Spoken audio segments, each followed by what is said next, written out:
Par besed o prošnjah, zakaj imamo prošnje, zakaj so tako pomembne.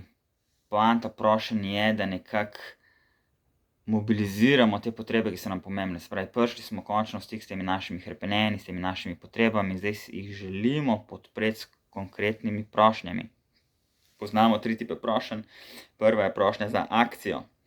Se pravi, si želimo izreči neko prošnjo, ki je konkretna, ki je izvedljiva in s katero upamo, da bomo targetirali te potrebe, ki si jih želimo v večji polnosti podpreti.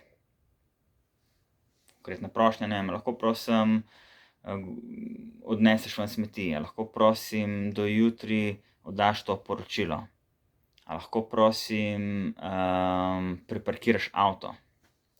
Zelo basic, konkretne prošnje.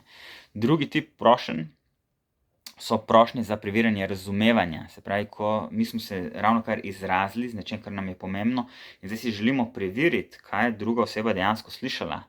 Se pravi, to sporočilo se je v nas porodilo, mi smo ga zdaj tle uspeli nekako sestaviti in ga zdaj poslati drugi osebi.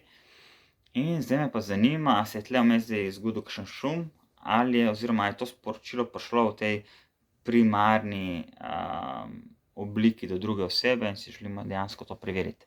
To pa lahko naredimo na tak način, v smislu, ja, res mi je pomembno medsebojno razumevanje, bi lahko prosim samo povzela, kaj si mi slišala, da sem ravnokar rekel. A bi lahko prosim samo povzela, kaj mi je pomembno v tej situaciji. A lahko mogoče prosim samo povzameš, katere potrebe si slišala, da so meni tle res ključne v tem primeru.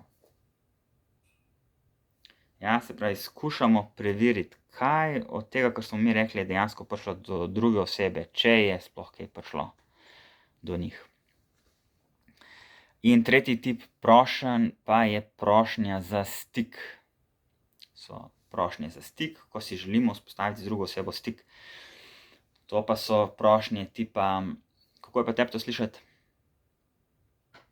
Kaj se v tebi porodi, ko si mi slišala, kar sem ravnokar rekel? Kako se pa ti počutiš ob tem, kar sem ravnokar rekel? Kako je to tebi? Kaj je zdaj živo v tebi, potem ko si mi slišala, kar sem rekel? Se pravi, to so 3 osnovni tipi prošenj, s katerimi si lahko pomagate do enega globljega stika in globljega zadovoljstva.